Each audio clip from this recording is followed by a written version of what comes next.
Buenas tardes. Buenas tardes a todos y todas. Bienvenidos y bienvenidas a este conversatorio virtual. Eh, a nombre de la Comisión de Desarrollo Profesional de la Red de Tecnología Emergente Latina, prometo que en algún momento me sabía bien el acrónimo. Estamos muy contentos de estar como lanzando hoy esta serie, este ciclo de conversatorios y de eventos virtuales que esperamos en algún momento se conviertan en eventos en persona, pero a grandes rasgos lo que queremos es dar una oportunidad para entre todos contar un poco sobre nuestra experiencia y de la misma forma apoyar a toda esta comunidad latina emergente que está interesada en estudiar arácnidos. Y hoy vamos a estar aquí hablando un poco sobre el quehacer de los científicos y científicas para conseguir financiamiento para hacer estudios científicos, programas de grado y posgrado y al mismo tiempo también financiar los proyectos de investigación, que es más, eh, uno de los quehaceres más complicados y, eh, sí, y de más adjetivos que podemos añadir de lo que es hacer parte de la ciencia. Entonces, nuestro objetivo hoy es dar un vistazo muy general de cómo es el proceso, empezando desde el panorama general y lo podemos llevar un poco más específico. Y simplemente queremos hacer un conversatorio informal, tenemos algo un poquito más preparado, pero la mayor parte del tiempo que esperamos sean unos 60 o 90 minutos. Queremos que sea pues informal, que nos hagan preguntas y tal vez a los presentes, los y las presentes que estamos aquí como panelistas, podemos responder. Y pues bienvenidos a todo tipo de preguntas, cosas más específicas, más generales. Y queremos también recibir de ustedes la retroalimentación de qué realmente es lo que podemos hacer para apoyar a esta comunidad.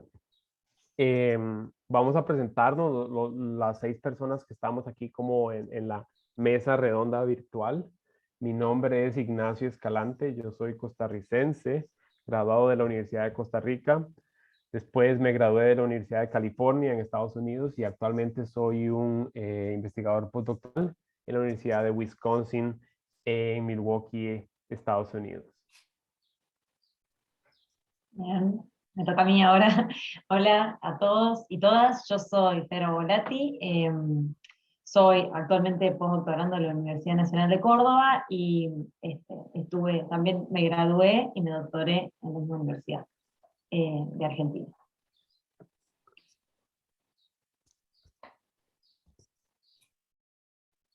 Franco, ¿estás por ahí?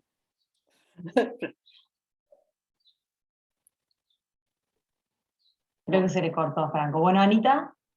Voy yo. Bueno, Anita Eisenberg, soy uruguaya. Hice toda la carrera, licenciatura, maestría y doctorado en la Universidad de la República en Uruguay. Si bien he estado por muchos lados del mundo investigando y haciendo especializaciones y estancias científicas, trabajo en el Instituto de Investigaciones Biológicas Clemente Estable, en el Departamento de Ecología y Biología Evolutiva. En este momento estoy a cargo de ese laboratorio. Yo soy Laura Segura, yo soy también costarricense, hice mi bachillerato y licenciatura en la Universidad de Costa Rica. Actualmente soy estudiante de doctorado en la Universidad de Nebraska-Lincoln y voy a estar aquí más que todo dando apoyo en lo que sea.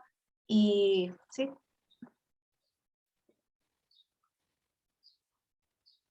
Ahora sí, Franco. Perdón que se me desconectó internet. Mi nombre es Franco Carneluti, bueno, soy como todos los otros chicos miembro de RAEL. Soy biólogo, egresado por la Universidad Nacional de Córdoba, también soy doctor en biología, egresado por la Universidad Nacional de Córdoba, y hoy en día estoy realizando un posgrado, y bueno, voy a tratar acá, como el resto de los integrantes, de comentarles un poquito sobre este tema que es tan complicado para nosotros, y de responder las preguntas que tengan en lo posible.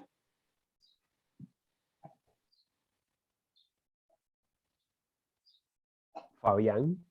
Opa, yo soy Fabián, soy colombiano, soy biólogo de la Universidad de Caldas, en Manizales, y estoy terminando mi maestría en Brasil, aquí en Belén de Pará, bien en el norte, en el Amazonas.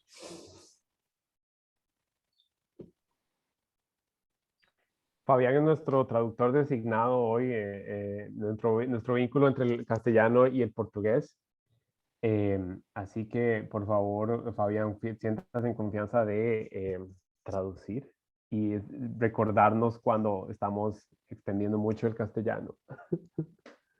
Yo solo quería saber si tenían brasileños aquí, porque no reconozco a ningún brasileño hasta el momento. Creo que no tenemos brasileños en el público. Y me parece que no, no hay nadie, ¿eh? De Brasil. Solimari. Bueno, Soli.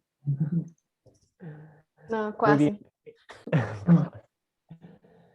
Em, Empezando un poco a manera muy general, queremos dar el mensaje de que estudiar y hacer ciencia requiere financiamiento. Esta noticia puede ser más novedosa para algunos que para otros.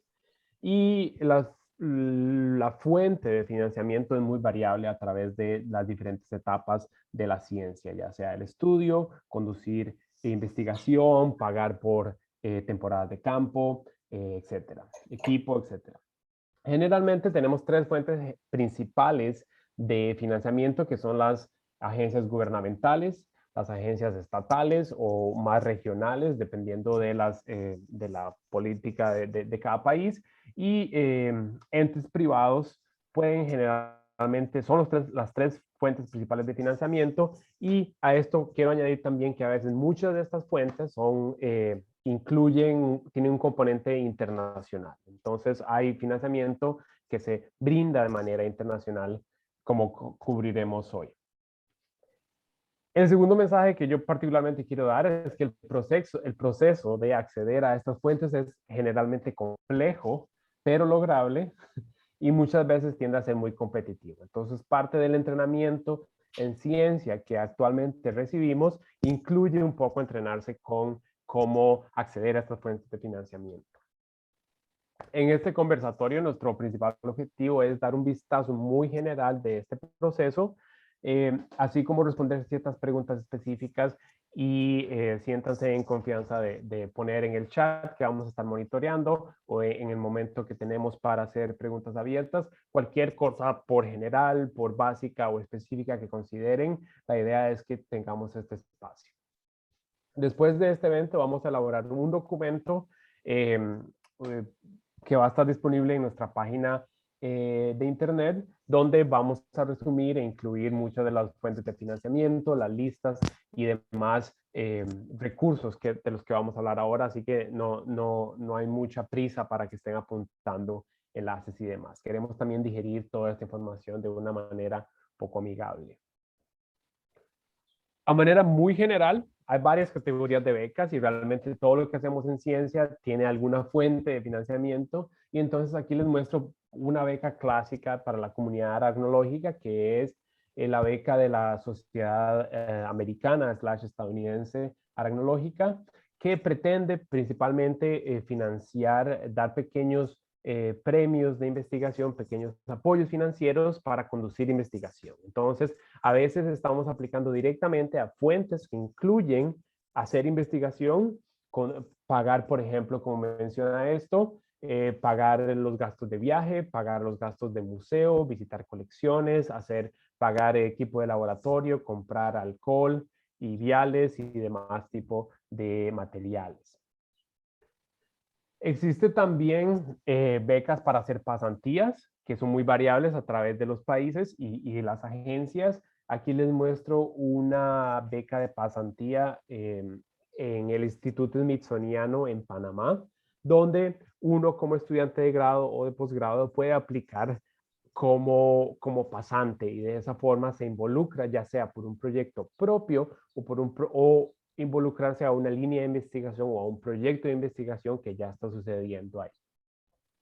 Este es un buen momento para señalar que aquí en Rael tenemos un objetivo un poco ambicioso, que es dar información que sea aplicable para todas nuestras realidades de 13 países de América, y entonces vamos a hacer lo mejor como para resumir qué puede ser útil para todos, pero por ejemplo, ya ustedes sabrán que dentro de cada país y cada región existen agencias y financiamiento y requisitos muy diferentes. Nacho, Adelante. ¿puedo agregar algo a lo que estabas mostrando en la diapo anterior?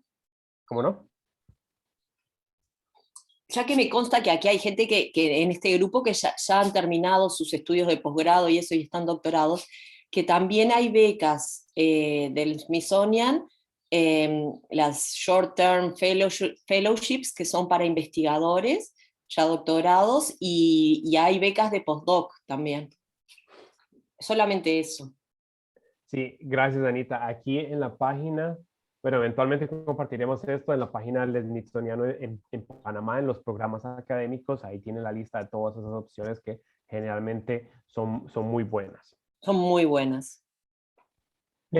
Existen también becas cortas, como Anita mencionó al principio, para asistir a congresos. Entonces aquí les muestro una que es la beca de la Sociedad de Comportamiento Animal basada en Estados Unidos, que brinda una beca, un apoyo financiero para estudiantes latinoamericanos y latinoamericanas para asistir a los congresos de comportamiento animal que generalmente son en Estados Unidos, pero el próximo año, en julio de 2022, van a estar visitando la maravillosa ciudad de San José, Costa Rica, a la cual todos están invitados.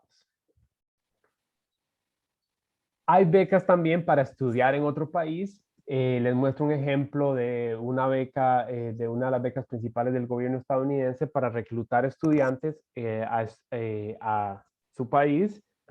Y entonces hay cierta movilidad de becas gubernamentales para estudiantes extranjeros. Entonces, por ejemplo, esta beca ofrece estudiantes, este es el caso, esto es administrado a través de cada una de sus embajadas, entonces funciona diferente en México, Colombia, etcétera. Pero el punto es que existe la posibilidad y conozco que hay ofertas también de becas para estudiantes extranjeros para hacer doctorados y maestrías en Brasil, en Argentina y muchos otros países latinoamericanos ofrecen este tipo de movilidad científica. Entonces existe una gama muy amplia de oportunidades y dado que es una gama amplia, todo este tipo de beca tiene un montón de requisitos y tiene bastantes diferencias en cómo funciona el proceso de aplicación, de admisión y de selección. Y hoy queremos empujar un poco para contar la historia de cómo esos tres procesos funcionan y que preparamos una serie de consejos que creemos útiles al momento de preparar aplicaciones. Voy a hacer una breve traducción de lo que se hizo al português, porque creo que já hay brasileiros. Basicamente, então, eles têm falado até o momento que a gente, como pesquisador, né, como estudante, sempre está procurando grana para nossos projetos em nossa área de pesquisa. Então, que existem diferentes entidades, tanto nacionais como internacionais, para se postular e que cada uma delas tem então requisitos específicos para pegar bolsas, né? Ele trouxe alguns exemplos bastante clássicos, por exemplo, o Smithsonian, que tem para fazer estâncias curtas, voluntariados, e por exemplo, também mostrou as becas de Cambridge, que é da Sociedade Americana de Comportamento, que eles financiam para você ir aos congressos e também eles têm dinheiro para... Sim, a beca principal deles é para participar do congresso e tem a Fulbright, que é para fazer o doutorado nos Estados Unidos. Então, é isso vamos falar então daqui para frente.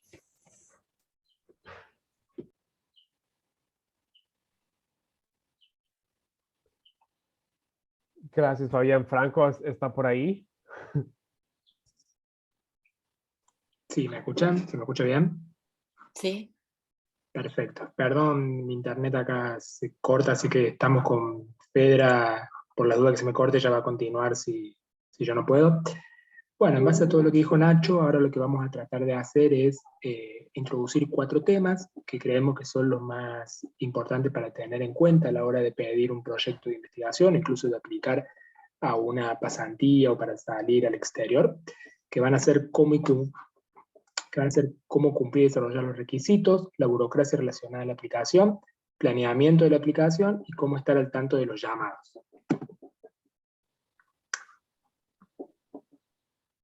Bueno, con respecto a cómo cumplir y desarrollar los requisitos, es muy importante, chicos, tener en cuenta fechas estrictas. Todas estas pasantías, subsidios, proyectos tienen fechas estrictas que uno no puede estar pidiendo prórrogas porque no las dan, así que uno tiene que preparar todo con tiempo. Por lo menos un mes antes empezar a preparar todo lo que sea necesario, porque ya como va a mencionar Fedra un poquito más adelante y yo después, hay un montón de documentos requeridos para todo este tipo de trámites. Y sobre todo algo que uno quizás cuando está empezando no se da cuenta es el hecho de prestar atención al uso horario de la fecha límite, que no es el mismo muchas veces de los países donde uno se está presentando, ¿no? De países de origen de uno. Y a veces uno piensa que todavía tiene tiempo para presentarse a un proyecto y en realidad el tiempo ya venció porque no tuvo en cuenta esta característica que en realidad uno normalmente se puede confundir. Por otro lado, tenemos que saber a quién va dirigido el llamado para no perder tiempo presentando algo a lo que nosotros no estamos, que no está enfocado hacia nosotros. ¿No? Hay muchos llamados, como dijo Anita y Nacho, que son para determinados estamentos dentro de la carrera de investigación. Por ejemplo, para personas recién recibidas, para maestrandos, para doctorandos, para postdoc o ya para investigadores consolidados. Y también hay distintos tipos de proyectos que son para una persona, proyectos que son para grupos de investigación. Entonces, muy necesario leer las bases de los proyectos a los que nos queremos presentar. Y lo importante, chicos, es lo de asegurarse de tener todos los documentos requeridos. Eso es muy importante porque antes de presentarse, si uno no cuenta con todos los documentos requeridos, lo que va a pasar es que va a perder el tiempo en haber preparado algo que no funcionó, básicamente, ¿no? La próxima, Nacho. Espera, esto es para vos. Bien, bueno, como bien nos contaba Nacho al principio, tenemos diferentes becas, puede ser para proyectos o para estudios y pasantías, y cada una tiene como su burocracia, ¿no? Lo que vamos a presentar es en términos generales, después cada beca por ahí tiene sus requisitos más propios, pero en general van a pedir, si es para proyectos, por supuesto, un proyecto escrito, desarrollado, generalmente te dan un límite bastante acotado de páginas, por eso esto debe ser preciso, con buenas hipótesis y con un buen diseño experimental. Y lo más importante es destacar el vacío de conocimiento que se propone cubrir con este proyecto. Me parece que esa es como una parte muy importante dentro del proyecto en sí. También tener el currículum vitae actualizado en tu idioma o en inglés, porque generalmente si uno está aplicando a una beca internacional, el inglés sabemos que es el idioma universal y sobre todo de la ciencia, y entonces tenerlo actualizado.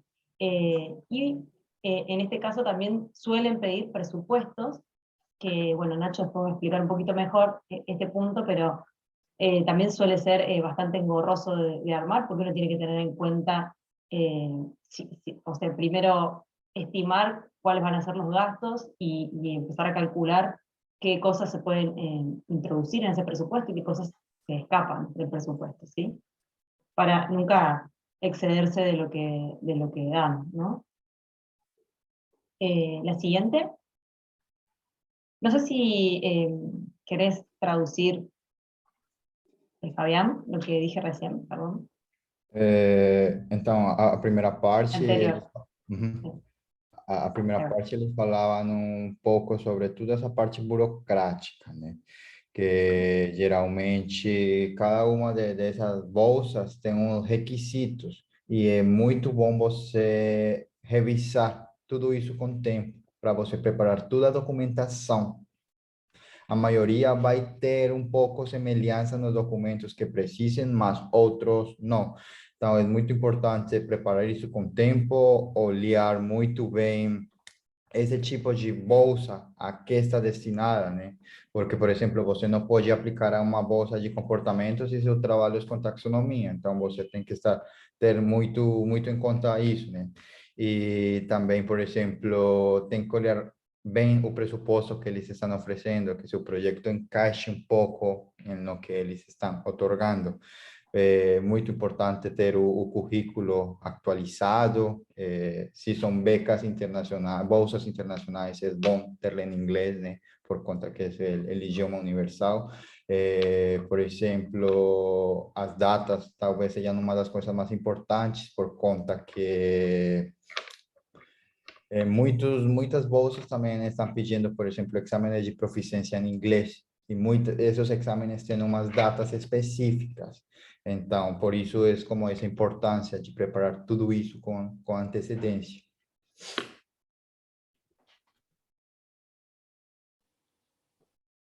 Bueno, ahora para esta parte es como un poco para complementar lo que dijo Fedra, nada más que está un poquito más enfocada también a lo que son becas para pasantías o ese tipo perdón, de trámites, digo, pero puede complementarse muy bien con la otra. Acá lo que es importante tener cuando uno empieza en la carrera y en el hecho de tener los documentos es casi, ¿cómo puedo decir? Es uno de los pilares tener, por ejemplo, la constancia de sus estudios que le habilitan, los títulos de grados legalizados, porque muchas veces son cuestiones que se piden para este tipo de becas o de proyectos, o constancia de título en trámite cuando muchas veces todavía no fue otorgado. También es importante el récord académico, donde se figuren las notas de sus calificaciones en distintas materias, que hayan cumplido los requisitos mínimos de su universidad. Muchas veces, para, por ejemplo, pasantías en distintas partes del mundo, piden cumplir hasta un porcentaje de la carrera de grado, incluso del doctorado. Por ejemplo, un 40% de los estudios de doctorado completo antes de poder realizar una pasantía. El currículum vitae es algo extremadamente importante, y acá quiero aclarar algo que está bueno, siempre hay que tenerlo actualizado, pero la universalidad del currículum vitae no siempre es así. Uno lo puede adaptar para tener, dependiendo a lo que vaya a aplicar, para ver qué es lo más interesante de mostrar cuando uno va a determinado proyecto. Por ejemplo, una cosa es presentarse un proyecto para una investigación, donde está muy bueno mostrar la capacidad tuya de investigación, o los proyectos antes que te has sometido y los has ganado, y otra cosa es para una beca de estudio, que quizás otros son los factores que pueden estar influyendo, ¿no? Teniendo en cuenta también que lo mejor es no cargar el currículum de datos innecesarios, que después al que lo tenga que leer le cueste buscar la información relevante entre mucho palabrerío, por decirlo de alguna manera. Es básico tenerlo en tu idioma, porque muchas de los proyectos o becas que uno se puede presentar son nacionales, pero sí o sí tener una copia actualizada en idioma inglés. Y después van a ver, cuando ustedes se vayan presentando a este tipo de solicitudes, que se les pide normalmente la carta de intención y la carta de recomendación. La carta de intención es básicamente, lo dice la palabra, la intención de ustedes por determinado proyecto, por determinada pasantía. Y en esa carta lo que ustedes tienen que saber es cómo vender el por qué ustedes y no otras personas, porque esto es un ambiente donde hay muchas personas que van a competir por lo mismo, ¿no? Y ustedes tienen que poder vender su proyecto, si es un proyecto, o por qué ustedes son los adecuados para determinar determinada pasantía con relación a otras personas. Y hay información que quizás no es relevante. Tienen que centrarse en por qué su investigación es apropiada, por qué ustedes son los apropiados para poder competir. Y la carta de recomendación es cuando un profesor, investigador o colega los recomienda, naturalmente dicho, pero resalta sus aptitudes científicas, incluso humanas en muchos casos, para poder obtener determinado subsidio. Por eso es muy importante que uno esté en contacto con profesores, durante el grado haga ayudantías, siga, si tiene dudas, se contacte con determinados investigadores, vaya creando vínculos profesionales que después le permitan acceder a ustedes a este tipo de recomendaciones, ¿no? Básicamente para que ustedes puedan tener buenas referencias a la hora de presentarse a determinados proyectos. Y aparte está bueno que, dependiendo del proyecto que ustedes se presenten, muchas veces está bueno buscar personas que sean referentes en esas temáticas, que les puedan hacer como un buen background para que ustedes puedan acceder a determinada beca, pasantía o subsidio. La próxima, Nacho. Traduz aí rapidinho. É muito importante, então, para quando você está postulando a bolsas, você ter todos os registros de seu histórico acadêmico, que isso, pelo geral, é a mesma secretaria dos programas, das graduações que generam, né? E como isso demora um pouquinho gerando, é bom você ir acumulando eles e tendo tudo isso arrumadinho nas suas pastas. Você também vai precisar uma carta de intenção, que é onde você vai falar, vai vender essa ideia de por que você merece isso que se está a lo que se está postulando, né? E também uma carta de recomendação que, pelo geral, dão docentes com os que vocês têm um conhecimento, têm trabalhado com eles. Acontece muito que os mesmos docentes falam, faz tua carta de recomendação e eu assigno. Pelo geral, não façam isso. Pidan a eles, por favor, escreve você mesmo a carta. Outra coisa assim que se precisa é ter um currículo, mas como falava Franco, o currículo é muito versátil. Ele vai ir mudando com respeito à postulação que você está aplicando, né? Aí você vai colocar a informação mais relevante com respeito a esse perfil ou a esse espaço específico que essa entidade está procurando.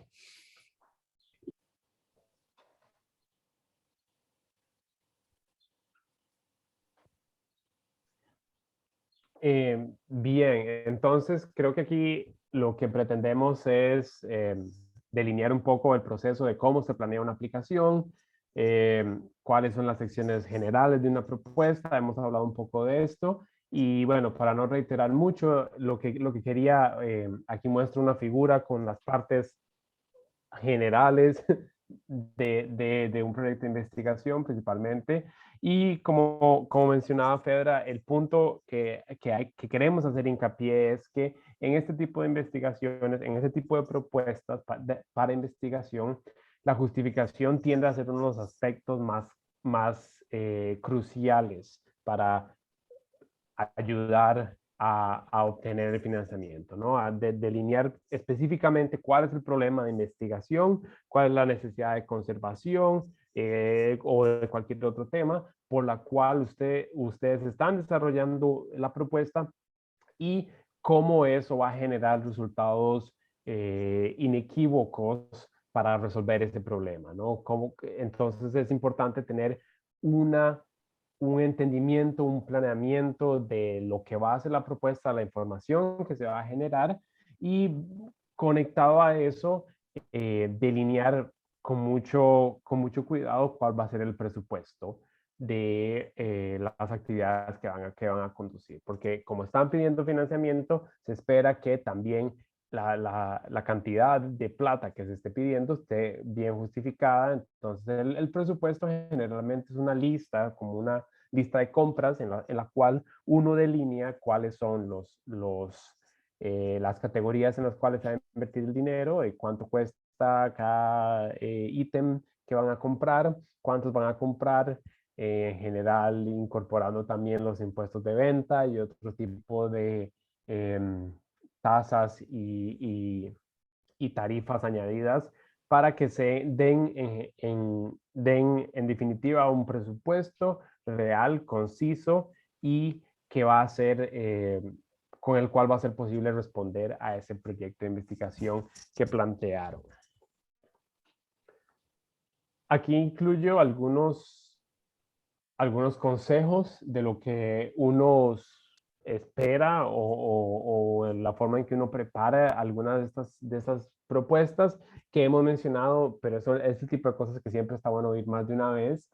Una propuesta exitosa que puede ser exitosa generalmente es llamativa, es interesante, novedosa y realista y concisa. Sé que es una lista larga de adjetivos, sin embargo es importante ponerse en la posición de una persona que va a evaluar, y eso hablaremos pronto, ponerse en la posición de esta persona para entender la necesidad de desarrollar este proyecto de investigación, o la necesidad de que usted como estudiante vaya y obtenga entrenamiento y educación en otro país, en otra ciudad, etc. Junto con eso, el segundo punto dice justificación clara para cualquier científico, y muchas de las propuestas de educación y de investigación que mandamos tienen un jurado, principalmente son evaluadas por un jurado de un número variable de personas, desde 2 hasta 6 personas en general. Y muchas veces esas personas no tienen el mismo entrenamiento o no tienen la misma experiencia en ciertos temas de investigación. No todos estudian comportamiento o evolución o conservación, etc. Y entonces es importante tener eso claro cuando estamos desarrollando las propuestas, porque necesitamos que la persona que va a evaluar nuestra propuesta sea capaz de identificar por qué la propuesta es necesaria. Eso, ¿en qué se traduce? Que a veces tenemos que usar parte de la propuesta para definir ciertos conceptos, para reiterar por qué estudiar la ecología de los arácnidos es importante, y cuestiones en esa línea. Y las propuestas desgraciadamente tienen que tener algún componente que las haga sobresalir dentro de un grupo de muchas otras propuestas y muchos otros estudiantes muy competitivos, y entonces eso es una motivación extra para, como mencionaba Franco, para invertir tiempo con adelantado para preparar estos documentos. El último punto que incluyo aquí es que las decisiones económicas requieren mercadeo, y esta ha sido una de los procesos más difíciles que me han tocado en la ciencia. Es cómo pasamos de algo teórico o metodológico a tratar de en ponerle un componente de que estamos vendiendo, entre comillas, una idea. Pero de la misma forma, el intentar vender una idea es convencer a un lector de que la propuesta es atractiva, es realista, es concisa y va a ser novedosa, y eso requiere un poco mucha práctica y generar una narrativa que pueda ser bastante llamativa. Otra serie de consejos, se mencionó antes, responder a especificaciones del llamado. Si es un llamado de conservación, que sea muy claro cómo el presupuesto va a responder a necesidades de conservación que haya en su región o en la región donde se vaya a usar. Muchos llamados en aracnología para becas y entrenamiento requieren el uso de museos, visitar museos en otros países, y entonces tener muy en cuenta cuáles son las especificaciones claras. Y generalmente las becas y los llamados tienen un par de párrafos donde describen eso. Prestarle mucha atención a eso. De nuevo, mucha atención y detalle al presupuesto. Empezar el papeleo con tiempo siempre va a ser bienvenido. Y algo que comentábamos al inicio de esta sesión, siempre hay un componente de aleatoriedad. Siempre pasamos mucho tiempo delineando proyectos muy buenos, y hay un componente de que, como decía esa película, una serie de eventos desafortunados, los planetas se alinean en diferentes formas para que a veces obtengamos o no esos financiamientos, y hay un componente de aleatoriedad porque hay mucha gente aplicando a los mismos llamados, y lo que puede hacer a una aplicación exitosa o no es muchas veces fuera de las manos de uno.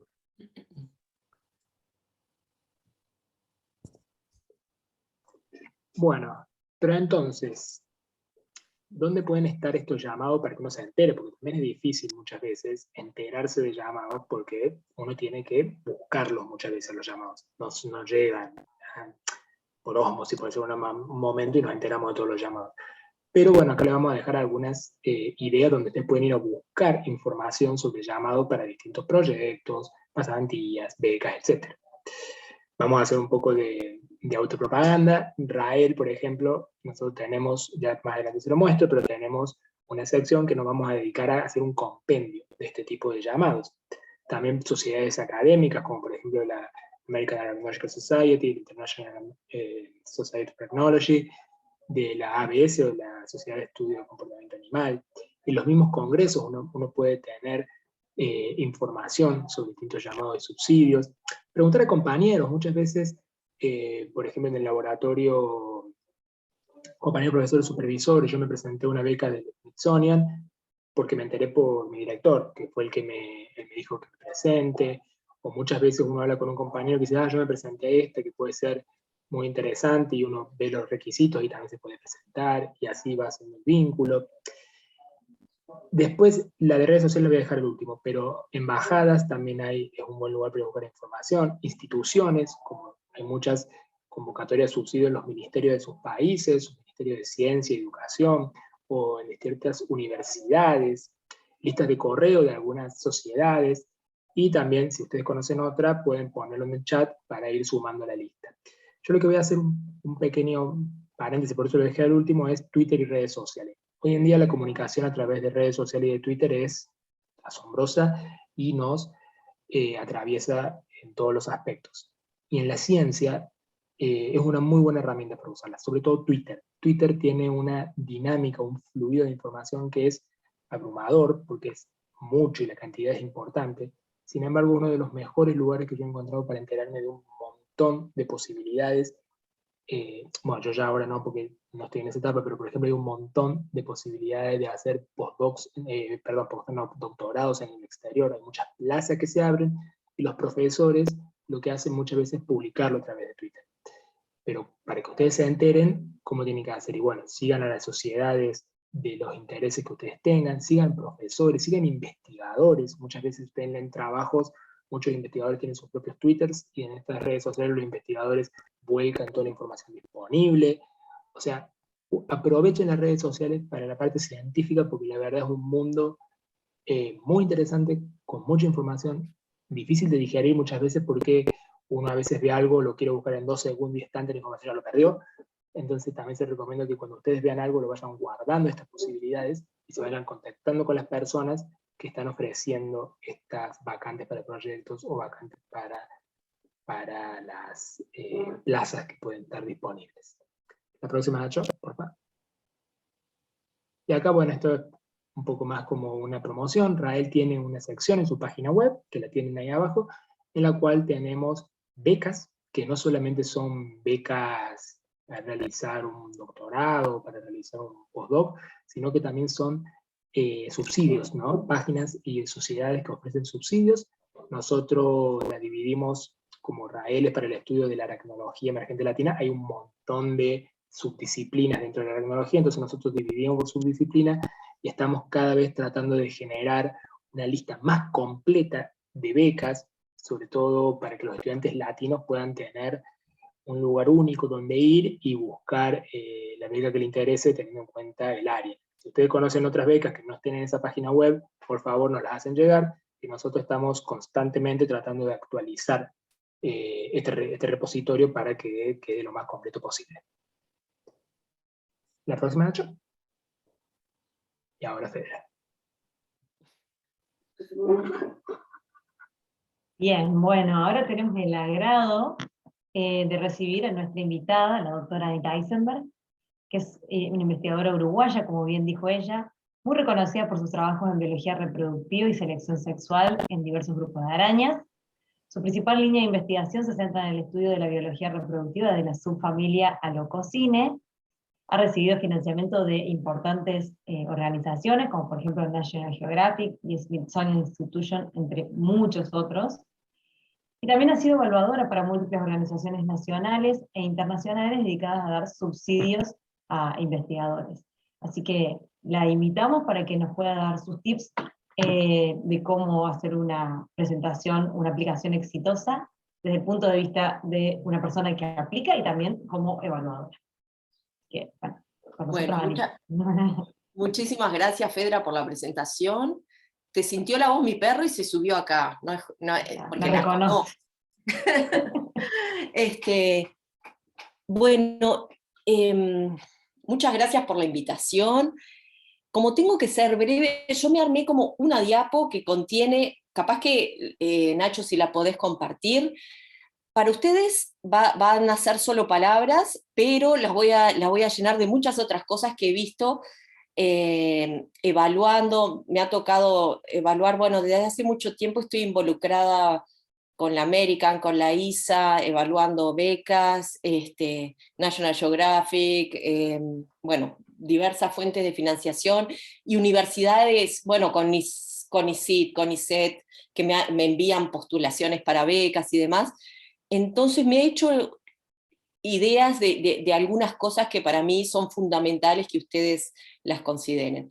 Como bien decía Nacho, lo más importante, Nacho, o no sé si fue Fedra o Franco, ya quien, que lo más importante para un buen proyecto, una buena postulación, es tener una buena idea, una pregunta que sea posible contestarla de una manera coherente, y algo que se valora mucho en los proyectos, efectivamente, porque hay mucha competencia, es la realidad, por pocos fondos, es que tiene que haber un equilibrio entre lo que es creatividad y factibilidad. ¿Qué quiere decir eso? Tiene que ser un proyecto que sea original, que aporte algo novedoso e interesante, pero tiene que ser un proyecto realizable en el periodo en el cual para el cual uno está pidiendo esa beca o ese apoyo. ¿Sí?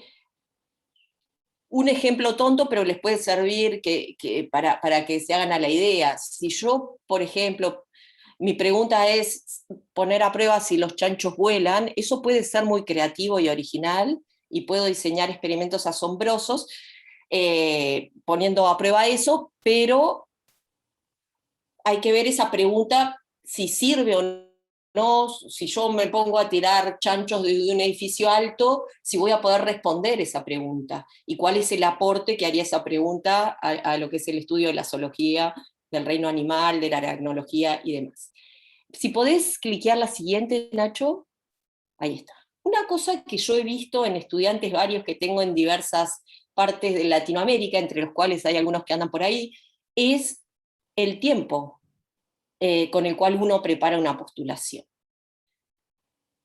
Toda esa lista que mostraste, Franco, de Rael, de la ISA y del American, incluyendo los fondos del Animal Behavior Society, llaman regularmente siempre en la misma época del año, ¿sí? Entonces, uno tiene que armarse, y en eso capaz que Rael puede ayudar, a armar un cronograma, más allá de que yo sé que pusieron ahí, abren, tal, tener un cronograma, es decir, noviembre abren tales becas, y avisarle a todos los miembros de Rael que está abierta tal beca. Porque yo sé que muchos de ustedes saben que la ISA, la American llaman siempre en el mismo periodo, pero terminan dejando para último momento por las cosas que la vida nos va llevando. Entonces está bueno, es fundamental una propuesta de estas características para que quede bien escrita, armarla con tiempo, ¿sí? También porque las cosas a veces no solamente dependen de nosotros, porque muchas veces queremos que el proyecto lo lean nuestros orientadores. También, si le queremos pedir a alguien que nos dé una carta de recomendación, no es lo ideal 24 horas antes pedirle, estoy presentando esto, que a veces uno lo hace, la arma porque está para apoyar, pero todo lo que uno haga con tiempo es mejor. Entonces, pensaba, mirando lo que tú mostraste, que se podría hacer como un plan por meses de cuándo abre cada convocatoria, y enviárselo a la gente y avisarles. Yo, de hecho, lo hago en el propio laboratorio, y lo hago con laboratorios amigos, ustedes lo saben, de cuando abre un llamado, lo mando a todos, digo, bueno, abrió esto, va. Y otra cosa que quería comentar con respecto a lo que tienen ahí en la página de Rael, es que ahí ustedes tienen solamente fondos que son exclusivos para aracnología. Pero yo en mi vida, en mi carrera como investigadora, me he presentado a múltiples fondos que no son exclusivamente de aracnología, y he obtenido los apoyos. De esto estoy hablando de fondos que son para zoología, fondos que son para conservación, fondos que son para divulgación de la ciencia. O sea, hay muchas otras opciones que te hacen un abanico, y que uno puede presentar su proyecto de investigación en aracnología, y tenemos posibilidades de ser apoyados. y hay que apostar a esas opciones también, y no tener miedo. Yo siempre digo, creo que algo que a mí me ha hecho poder avanzar en mi carrera es como ser lanzada en esas cosas, no decir, ¿qué me van a apoyar desde Uruguay, un paisito pequeño que nadie conoce? No, si es una buena propuesta te la van a apoyar desde la fundación más grande que sea, ¿sí? Por ejemplo, están las becas de Ruford, que no sé si las conocen, que yo he tenido como varias, esta Idea Wild, Columbus Zoo, hay un montón de fondos que son aplicables a lo que nosotros hacemos también. ¿Sí? La de Ruford es R-F-F-O-R-D. R-U-F-F-O-R-D. Sí, exacto, y tiene como varias opciones, que inclusive una vez que te financian un proyecto, después tenés la opción a presentarte con un fondo mayor y así sucesivamente. Nosotros tenemos una listada en la sección de otras becas, en la Ahí página está. de becas. No sé Y si tenemos la Small Grant of the Ruford Society. Está. Hay varias opciones y muchas veces esos organismos internacionales, si uno los obtiene, te sirven para conseguir otros fondos porque te dan prestigio. Entonces uno se tiene que animar a hacerlo. En este mismo, sí, es como que el rico se vuelve más rico porque el fondo dice, si le dieron los de National Geographic, ¿por qué yo, siendo de la National Science Foundation, no les voy a dar? Es así. Entonces, por eso es importante, porque es algo que se retroalimenta. Entonces hay que animarse y hay que mandar. ¿Quién tiene más proyectos exitosos? El que manda a muchos fondos. ¿Está? Es así. ¿Está? Porque cuando mandás a muchos fondos, te salen algunos de esos y vas generando antecedentes. Y ustedes están en una etapa en la cual es muy importante generar antecedentes. Cualquier persona se fija, o sea, cuando me toca evaluar becas y eso, lo primero que hago es en el currículum me fijo, a ver, ¿ya ha tenido algún proyecto financiado? ¿Y por quién? Y es así. Entonces hay que animarse y aprovecho para decir antes de que me olvide que en este preciso instante están abiertas las grants de la National Geographic Society, cierran el 5 de noviembre, si no estoy mal, o el 3, no recuerdo, yo estoy postulando a un fondo, Fedra lo sabe porque estoy enloquecida con eso, y hay un fondo que es específicamente para gente que está en etapas, para jóvenes investigadores, ¿sí? Y hay que animarse, y hay que tener proyectos listos para ser enviados en el momento que sea. Bueno, sí, a ver, Nachito, siguiente. Bueno, claridad y formato de la presentación. Claridad, ya Nacho habló, evidentemente, si uno no maneja mucho el idioma inglés, pedir ayuda a alguien que lo mire, que lo mejore. Mandar un proyecto científico mal escrito es algo terrible. Yo sé que nosotros latinos, sí, evidentemente es algo que nos complica el idioma y demás, pero tenemos que hacer el esfuerzo, apoyarnos entre nosotros, lo que sea, mandárselo a algún especialista que maneje bien el idioma, lo que sea. Porque como revisor, si uno ya recibe algo que está con errores gramaticales, errores de ortografía y errores de formato, ya te entras a enojar con la persona que lo mandó, porque te está haciendo perder el tiempo en cierta manera también. ¿Sí? Y habla también de, bueno, mande esto así como estaba más o menos, y si tengo suerte bien, y si no, no. Tiene que estar prolijo, impecable. Que te rechacen el proyecto porque no les gustó la idea, pero no porque la bibliografía estaba, no sé, con un interlineado que no era el que correspondía. Ahí nos estamos como tirando tierra arriba. Tiene que estar impecable, que digan, esta persona qué prolija que es. ¿Sí? La idea puede ser buena, mala o más o menos, pero en serio, eso pasa no solamente con los proyectos, con los manuscritos también. Uno se tiene que dedicar un tiempo y mandarlo porque eso sí lo manejamos nosotros, que la idea guste o no guste, depende también de quién lo lea, pero mandarlo prolijo y en formato depende exclusivamente de nosotros y es algo que lo podemos hacer. Siguiente. Bueno, metodología. Para mí es de las partes, más allá de la idea, la segunda sección, que es súper importante dar detalles, que quede muy en claro qué es lo que estamos planteando y cómo lo vamos a desarrollar y a llevar adelante. Detalles que a uno le puede parecer, ¿para qué voy a poner esto? La marca de la videocámara o el programa de comportamiento, sí. Porque cuando uno ve tantos detalles, es decir, la persona sabe exactamente lo que quiere hacer y cómo lo va a hacer. ¿Sí?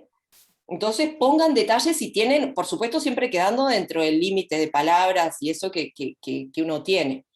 Pero más detalles es mejor. Es como que uno maneja lo que está planteando. ¿Qué más? El equipo.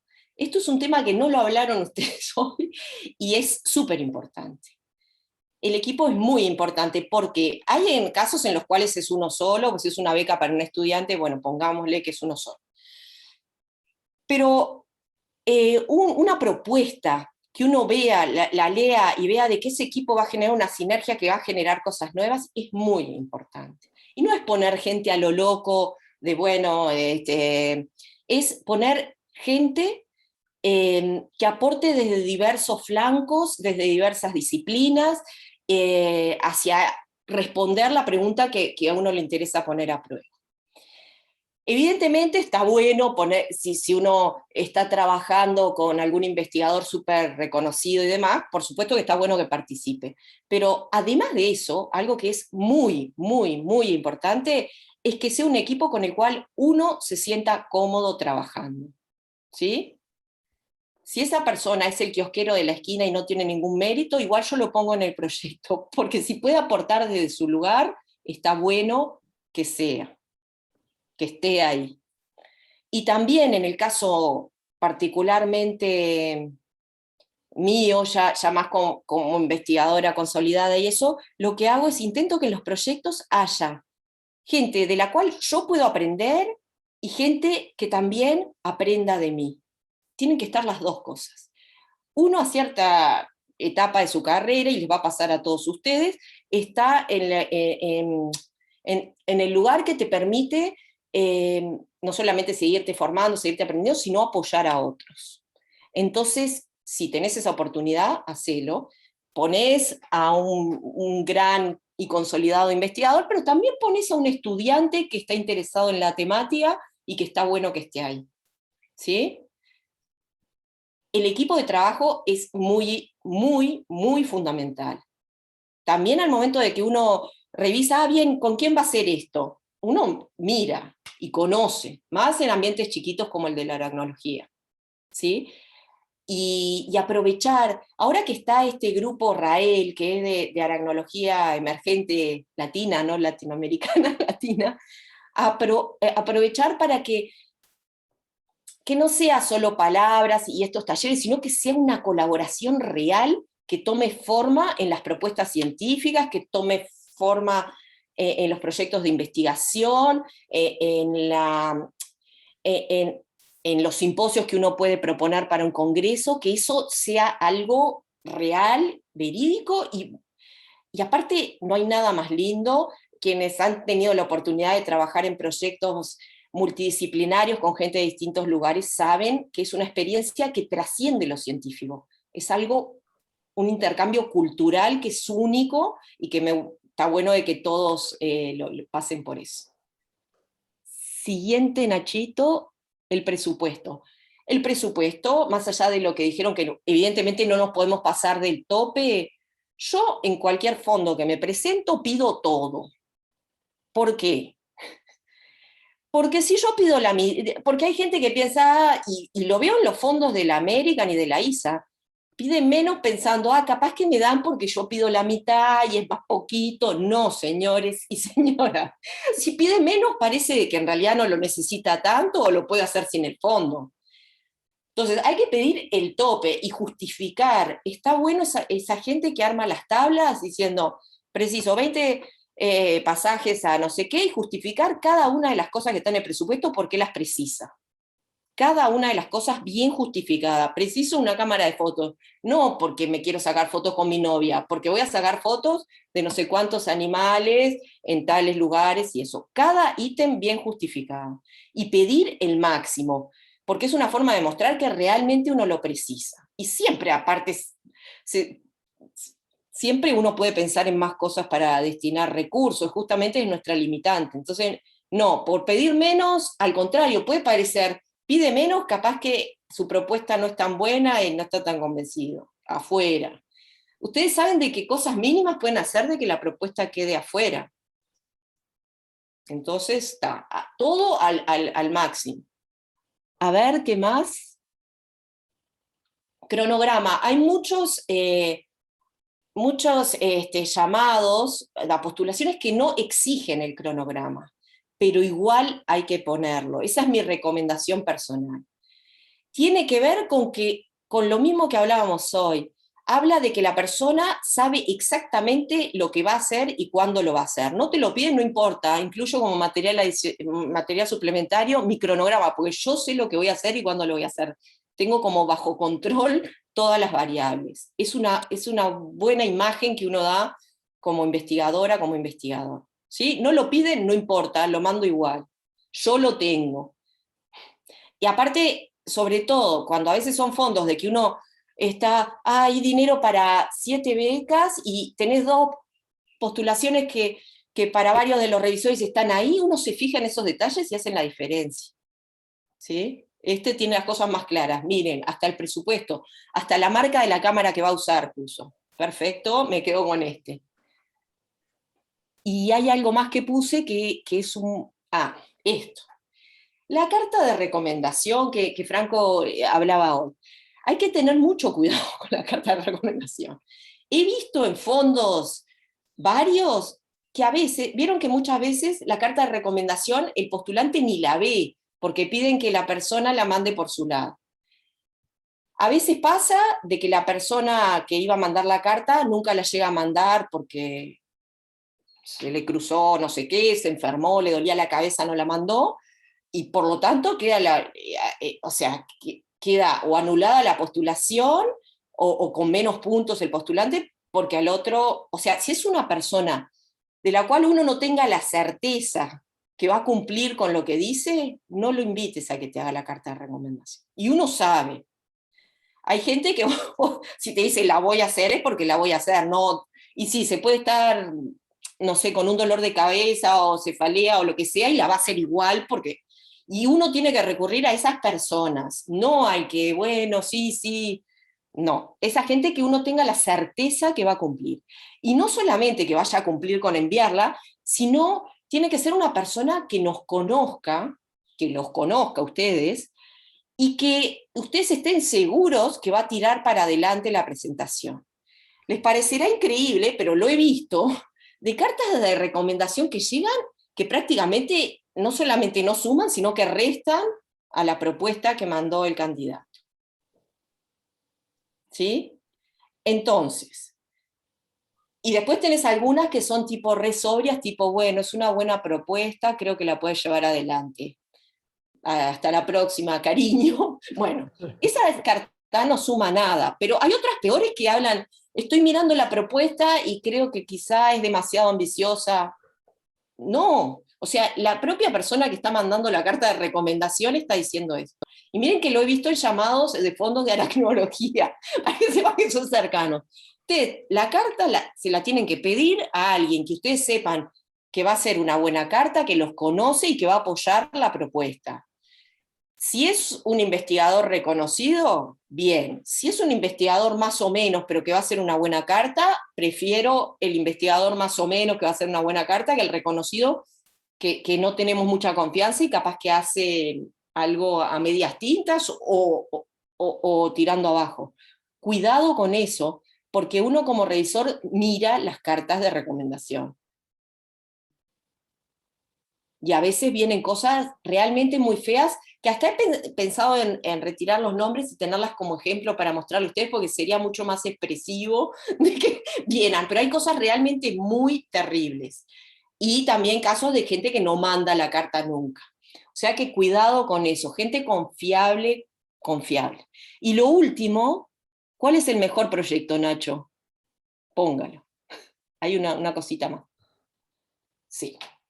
A veces uno intenta adornar las cosas porque dice, bueno, hay un llamado de conservación y en realidad yo trabajo en taxonomía, pero voy a ver cómo lo puedo hacer entrar en este llamado para que me financien esto. No. Señores, el mejor proyecto y el que yo como revisora voy a apoyar es aquel proyecto que yo me doy cuenta, leyéndolo, que la persona está súper convencida de lo que está planteando, de que lo quiere hacer, que sabe cómo hacerlo y que está apasionada con esa temática y con ese proyecto. Y eso en las cartas que tiene que mandar uno como candidato al proyecto se transmite. Uno piensa que no, pero sí, uno lee. Yo, sobre todo quien trabaja en comportamiento animal, y en eso estamos reentrenados.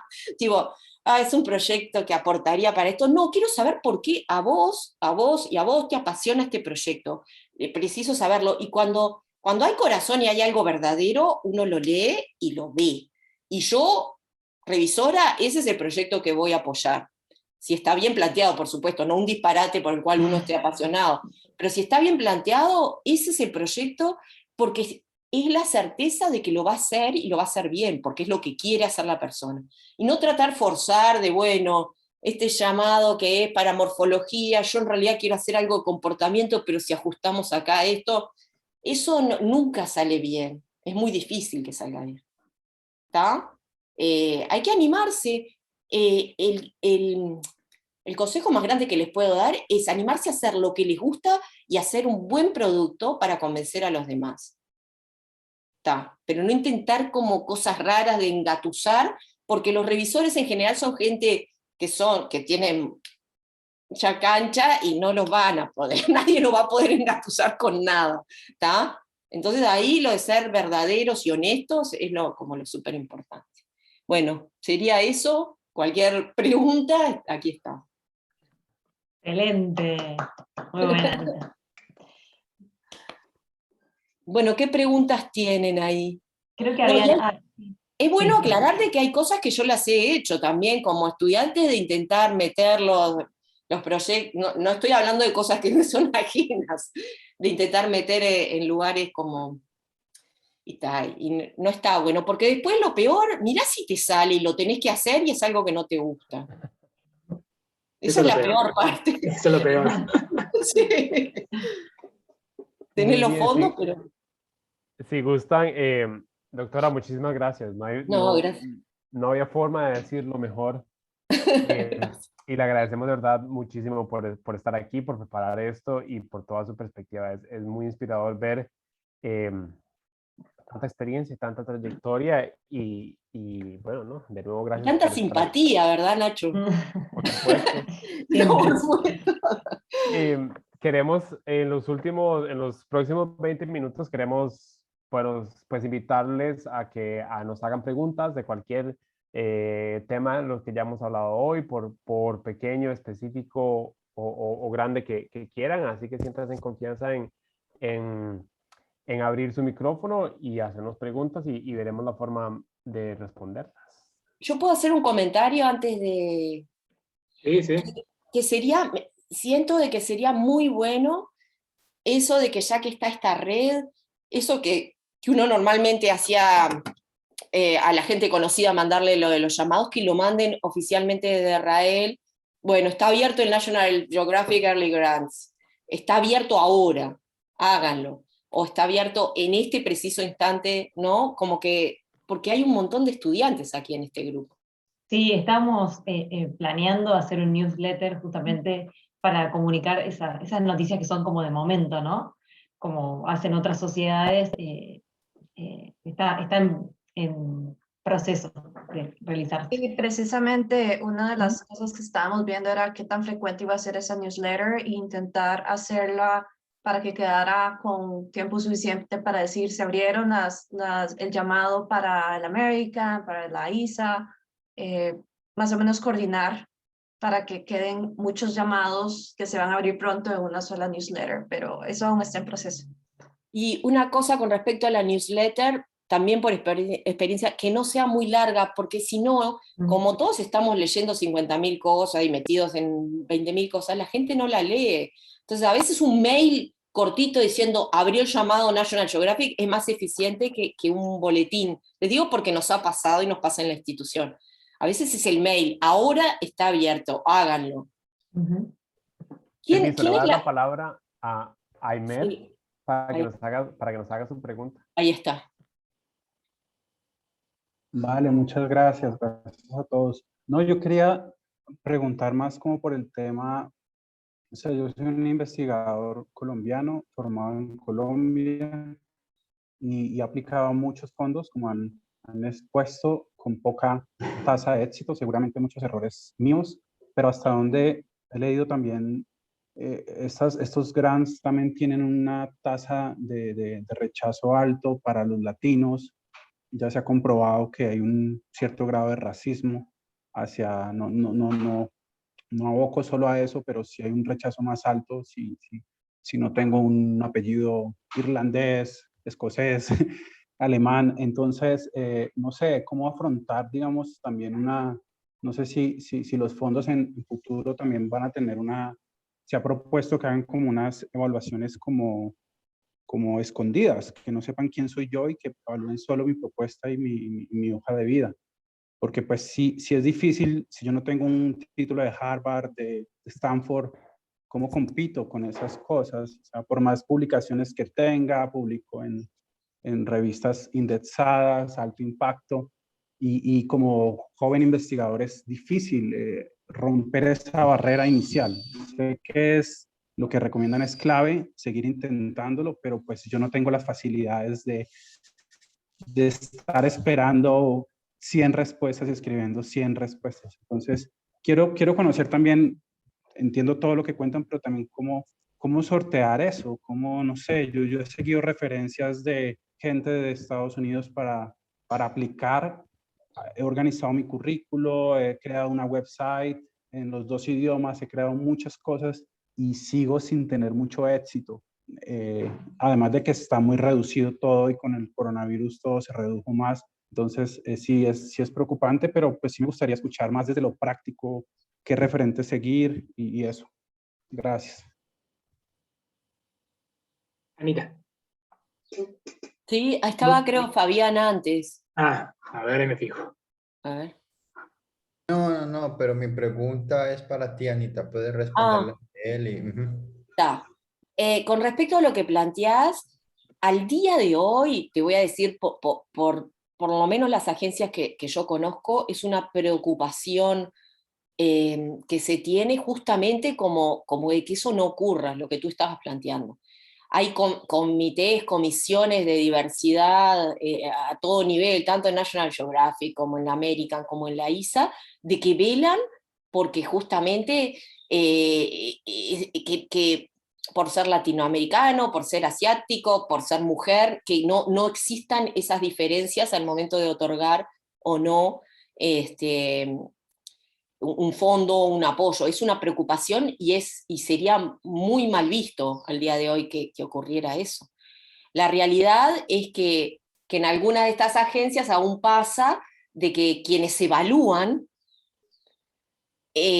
tampoco son latinos. ¿Entienden lo que digo? A mí me ha pasado que esa barrera la he podido romper de a poco y creo que es algo que está en evolución y está cambiando. Está bueno que no solamente los latinoamericanos tengamos los apoyos por los cuales postulamos, sino que también participemos de ese proceso de revisar y tomar decisiones, porque si no, no tiene sentido. Y eso, como te digo, Aymer, está cambiando. Si me preguntas a mí, yo vengo de un país mucho más pequeño todavía que el tuyo y desconocido y demás. Si eso ha sido una limitante para obtener fondos, te diría de que no. Al día de hoy, no. No es por ser latina si tu propuesta está buena. No es por ser mujer latina tampoco si tu propuesta está buena. Capaz que hay que trabajarlas con más tiempo, adecuarlas bien al perfil del llamado, pero como te digo, en todas estas agencias que estábamos manejando hoy hay una preocupación profunda de que las oportunidades sean iguales para todos. ¿Sí? Y desde una perspectiva más práctica, segundo lo que dice Anita, pero de una perspectiva más práctica, algunas cosas que podemos hacer es simplemente pues conseguir una opinión externa de alguien que creció hablando inglés, por ejemplo, para tratar de eliminar esta barrera, escribir a colaboradores internacionales que puedan dar una perspectiva, darle otros ojos a las propuestas. Nosotros dentro de Israel queremos hacernos disponible a ese tipo de, entre comillas, servicios. Eso está bueno. Pero dicho todo esto, también, bueno, lo mencionamos antes también hoy, que el hecho de que gente que ya tiene éxito sigue perpetuando el éxito y que se vuelve una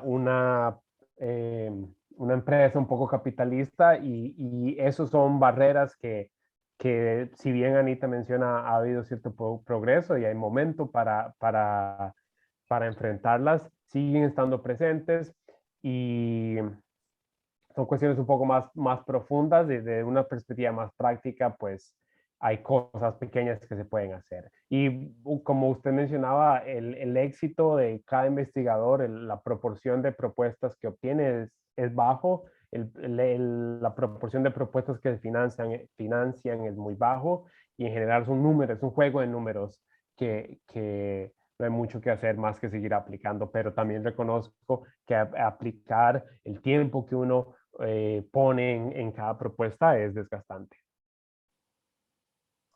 Es más, para hacer una acotación respecto a lo que dice Nacho del éxito, nosotros recién antes de arrancar el conversatorio hicimos como un empaneo entre nosotros y llegamos a la conclusión básicamente que el éxito es menor al 50% entre lo que uno se ha presentado y lo que uno ha sido subsidiado, o sea que es una realidad que el éxito es bajo, pero bueno, es un ambiente extremadamente competitivo y son muchísimos que se presentan para recursos limitados muchas veces, así que es para muchas veces cuando no sale tampoco hay, para que no lo tomemos como personal en muchas cosas, porque a veces los recursos no están, y bueno, y es complicado toda esa parte. O sea, no, el hecho de que no ser financiado no es que te va a resta calidad como investigador ni nada, sino que bueno, en ese momento no fue tu proyecto el seleccionado con respecto a otro proyecto que sí lo fuera. Pero siempre uno, como dice Anita, se sigue intentando, y si la idea está buena, en algún momento va a ser subvencionada. Y bueno, algo también que comentaba recién, que no lo va a decir Franco, lo voy a contar yo, que por ahí hay veces que un proyecto es elegido y es ponderado como uno de los mejores por cierta organización que brinda becas, y el mismo proyecto por otra organización directamente ni siquiera te dan los fondos. Entonces también depende mucho de lo que está buscando la organización, de lo que está buscando en ese momento, en esa aplicación puntual, ¿no? Porque eso varía año a año. O sea, tengo la sensación de que varía lo que están buscando, que supongo que también buscarán diversidad, entonces va variando. También varían los revisores, y ustedes piensen que quienes revisan esos proyectos son personas. Entonces, por más de que uno intente ser lo más objetivo posible, no somos objetivos porque somos seres humanos. Entonces, por supuesto, una buena propuesta es una buena propuesta para todos, se supone que lo debería ser, pero todo eso entra en juego, ¿no? Como que uno no se tiene que desanimar, hay que como que seguir para adelante. No, yo solo quería agregar algo. Lo que pasa es que yo sí sigo lo que dicen, pero cuando yo empecé a buscar estadísticas, y este año se publicó unas estadísticas en Estados Unidos, y sí hay sistematización en esas elecciones, o sea, en aplicaciones de fondos institucionales de salud, sí hay un sesgo, o sea, y no me quiero quedar en si te pasa o no te pasa. Sé que el reto es más grande para una persona y solo es eso, pero la realidad sí es que la estadística lo demuestra, hay revisiones sobre estos temas y me parece lo que vos decís, Ana, que necesitamos hacer presión. En las sociedades necesitamos presionar a quienes toman esas decisiones porque se pierden oportunidades. O sea, en los países latinos ya de por sí los fondos nacionales casi siempre están politizados Y si uno decide si se mete en eso, o sea, Colombia es más grande, pero Colombia es más corrupto. Entonces es muy difícil para un investigador no entrar en círculos en donde no se aparte de su investigación y tenga que volverse un político. Entonces sí, pero la reflexión es más, y gracias por lo que me cuentan de buscar pares, pero la reflexión es que sí hay evidencia de que hay sesgos y entre cuerdas te dicen esas cosas. O sea, si tienes un título gringo o no, o sea, la confiabilidad es distinta. Si yo estoy en Estados Unidos y aplico a grants en Estados Unidos, son mayores. Las probabilidades son mayores de acceder a recursos. Entonces, ¿cómo tengo experiencia si no tengo posibilidades? Si yo me gano un grant y el otro chico se gana 10 porque está allá y yo estoy en Colombia, ¿cómo se cuantifica? Porque es igual, porque tiene el mismo, porque se pondera igual. No se puede ponderar igual. Yo desarrollo proyectos en zonas más complicadas, de seguridad, ¿sí me entiendes? Esas son reflexiones Sí. que me gusta hacer y qué pena tomarme la palabra ya. Ayman, una cosa que te quiero, por supuesto, como te decía, que existe preocupación por revertir una situación que es evidente que hay números, pero ya de que exista la preocupación es algo importante, y la única manera de ejercer presión y cambiar eso, ¿sabes cuál es? Es no desde afuera, sino desde adentro. Entonces, ¿y cómo vas a estar adentro?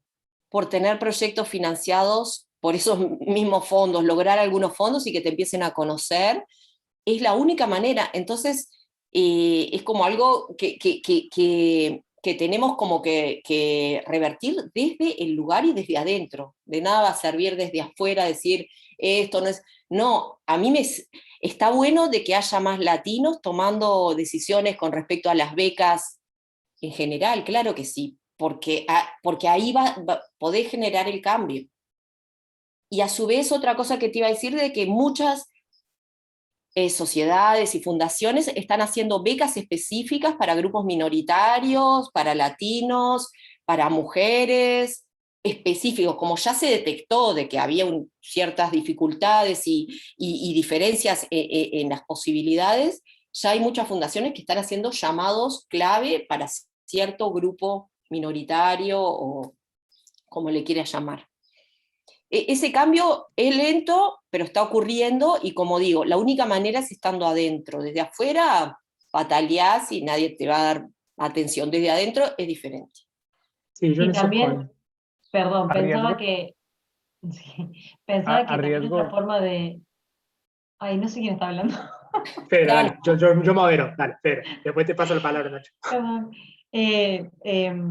Otra forma de poder involucrarse desde dentro es por ahí ofrecerse en las sociedades, ofrecerse a participar, a colaborar de una manera desinteresada, pero en algún punto uno se va como inmiscuyendo, ¿no? Y va sabiendo quiénes son los que toman las decisiones, está presente en las reuniones y puede dejar, digamos, también su punto de vista, su palabra, que por ahí no sea solamente de obtener fondos, sino que también buscar por ahí otra forma de involucrarse para tener un peso, ¿no? A la hora de discutir eso. Nacho, perdón. Exacto, Bueno, ¿puedo acotar algo a lo de adelante. que dijo Fedra? Por ejemplo, en la sociedad National Geographic, yo empecé por proyectos aprobados como exploradora, pero al día de hoy reviso proyectos y formo parte, como decía Fedra, de comisiones. Hay una comisión de equidad de género y demás, y yo estoy en las reuniones y doy mi opinión, y es diferente desde adentro, como te digo. Y que haya mucho más latinoamericanos revisando esos fondos, sí será importante. Ahora Perdón, vos, Nacho. Franco, adelante. Nacho, ahora Nacho. Era Nacho.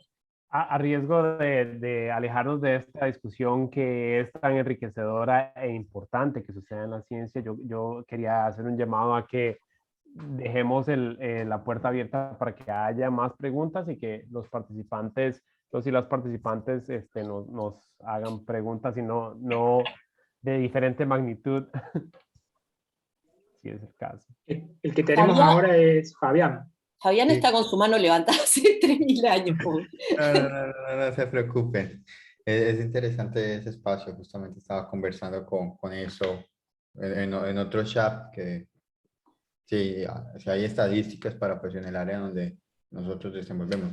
Mi pregunta es un poco más relacionada a ese punto que mencionabas, Anita, sobre el presupuesto, la importancia de incluirlo todo y de Sí. justificarlo todo. Creo que fuiste tú que alguna vez nos mencionabas que es importante sacar una pequeña parte o no tan pequeña de ese presupuesto también para gastos improvistos, que eso tiene como un charme específico en el momento de la propuesta.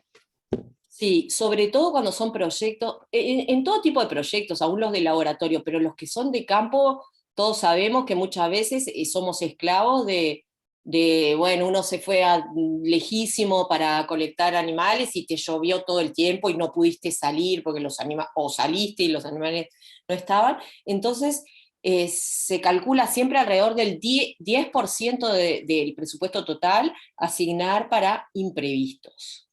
Y eso sí, y si uno llega al final del proyecto y no tuvo imprevistos, lo puede destinar a cosas que para mí están buenas de que existan en los proyectos, como la posibilidad de asistir a un congreso, a presentar algo, o publicar en una revista que uno tenga que pagar, o que quede de libre acceso. Siempre hay formas de gastar a último momento, pero es muy bien visto de que haya un porcentaje destinado para imprevistos, un 10%, ¿sí? Se calcula eso.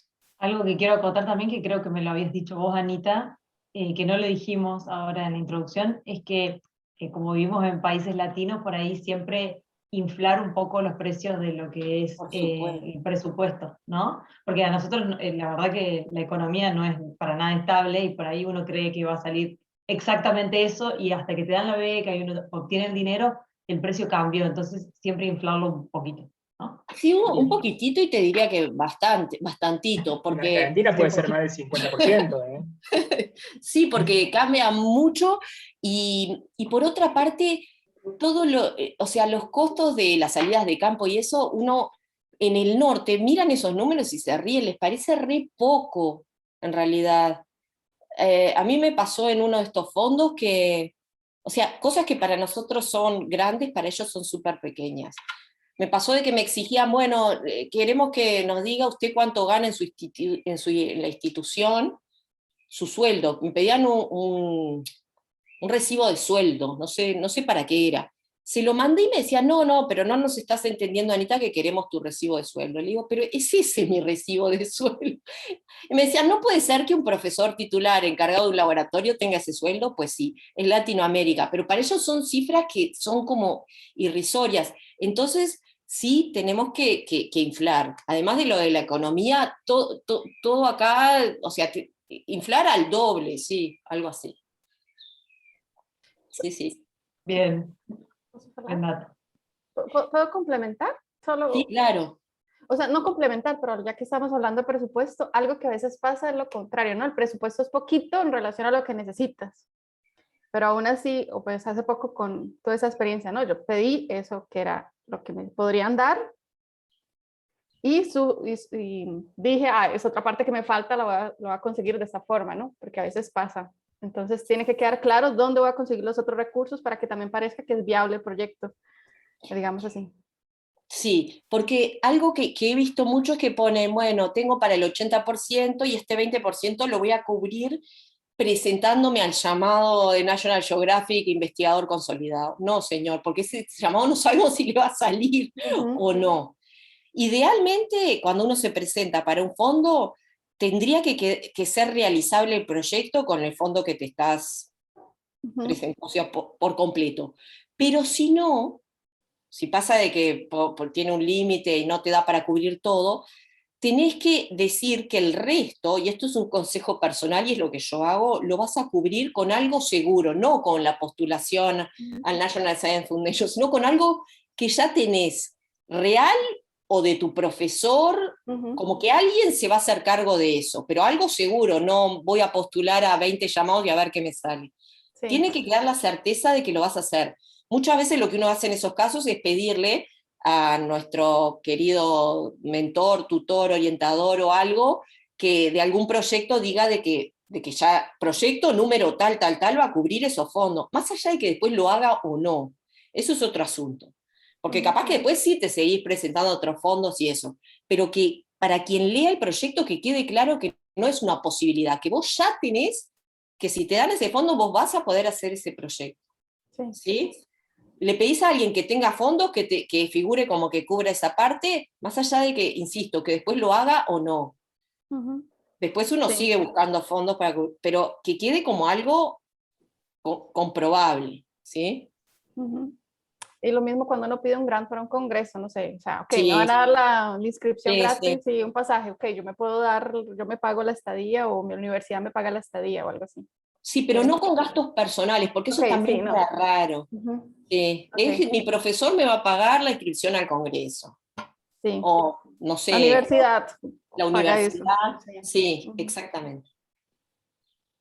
Vale, gracias.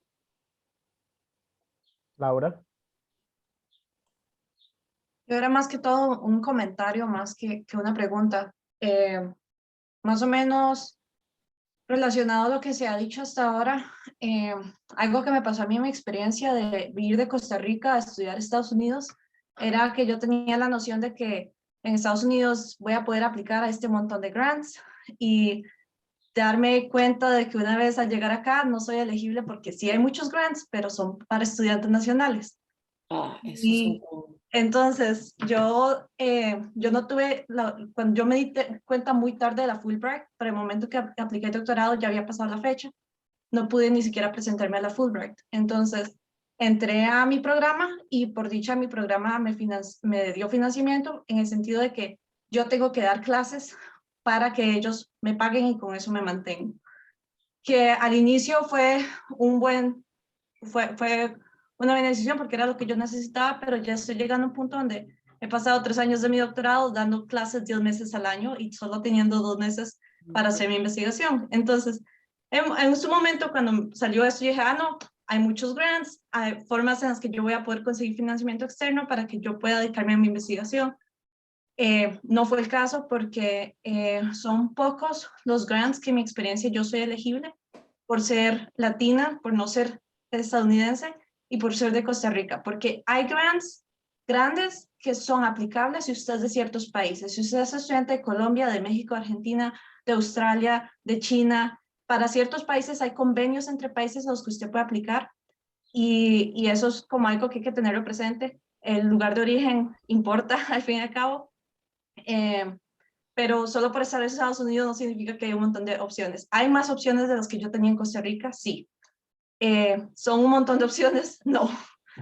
Entonces solo quiero como aclarar eso, que sí, en ciertos países es mejor que en otros, pero hay como que tener eso de que, solo porque me voy a Estados Unidos y hay un montón de plata, no, es increíble la diferencia de oportunidades que yo tengo en comparación con mis compañeros que sí son estadounidenses. Entonces, para que lo tengan presente, si uno está pensando en estudiar en Estados Unidos, definitivamente apliquen a la Fulbright y definitivamente vean a ver si su profesor tiene financiamiento para ustedes, para que ustedes no tengan que estar pasando 10 meses al año dando clases durante los 5 años de doctorado. Excelente Eso. recomendación, Lau. Sí. Ujú. Y un Porque no- complemento, perdón, a lo que dijo Lau, tengan en cuenta cuando vayan a presentarse algo, ver bien a qué países aplica determinada presentación, porque cambia de año a año eso. Por ejemplo, la National Science Foundation ya no aplica para Argentina, en muchos casos, porque ellos se basan en números del Banco Mundial para ver qué país es el elegible y qué país no. Entonces, eso yo me había presentado un año, no me había presentado, había visto las becas para presentarme, y dije, bueno, lo hago cuando abre el otro año, y al otro año ya Argentina no estaba más entre los países. Y eso es muy variable, así que hay que estar muy atentos a los países para los cuales estos subsidios se pueden dar o no. Eso ténganlo en cuenta siempre que vayan a buscar un subsidio.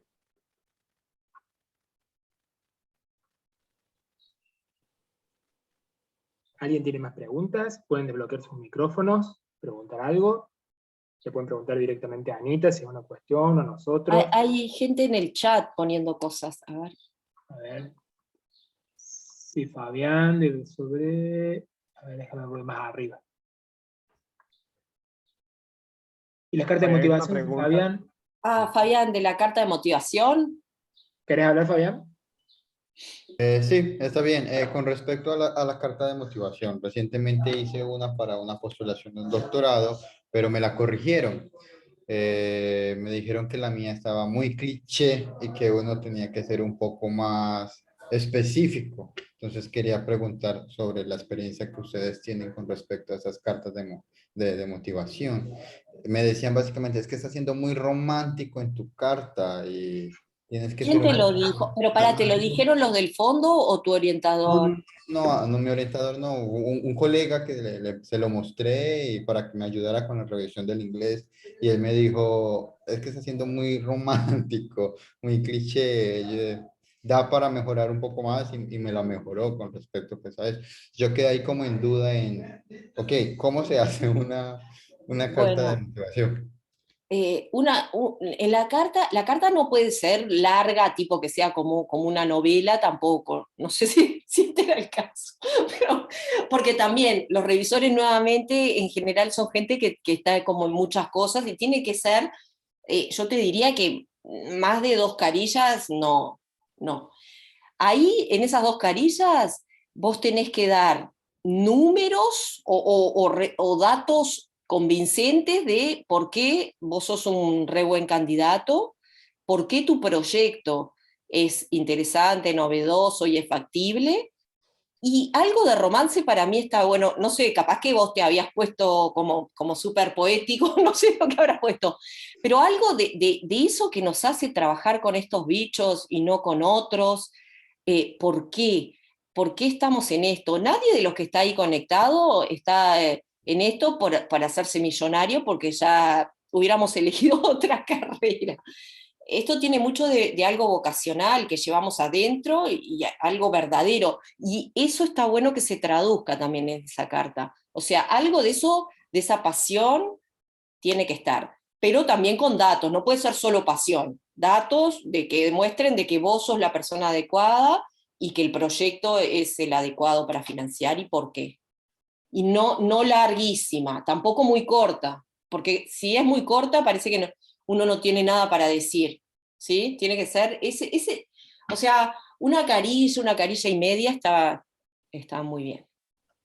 El componente romántico creo que es buena idea también y me uno a lo que dice Anita de que debe ser un poco un buen balance en justificar por qué la persona es el mejor candidato y dar Mm. datos 1, 2, 3, 4, porque este proyecto va a estar bueno.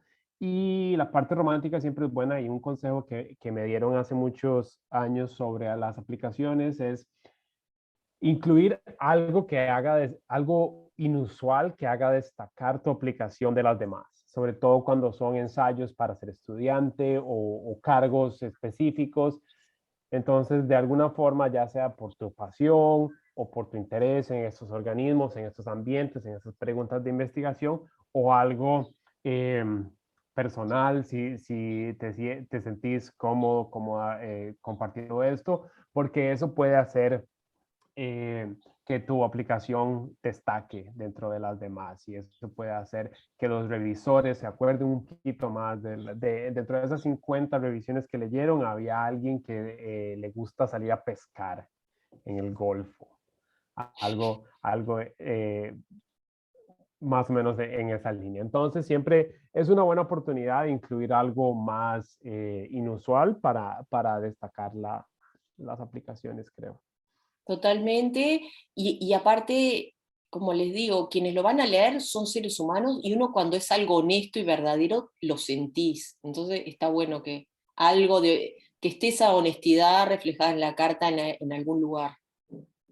Yo quería como meter un bocadillo nada más de lo que serían números o datos de por qué vos y no otra persona, para ahí destacar que has recibido una beca, que has recibido, que has participado de, no sé, de un simposio, o que, entonces este proyecto fue premiado por tal entidad. Ese tipo de cosas son como para destacar por qué vos y no otra persona, digamos.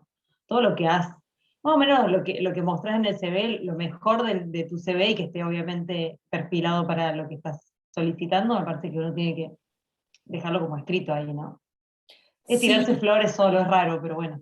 Es raro, pero tiene que serlo el CV, pero tiene que tener también adicionalmente algo diferente al CV, como que Sí, no puede claro. estar. Ustedes saben que en el National Geographic, en los llamados, de hecho, porque lo completé hoy, lo recuerdo, hay un ítem que es: ¿por qué usted es la persona más adecuada para coordinar este proyecto?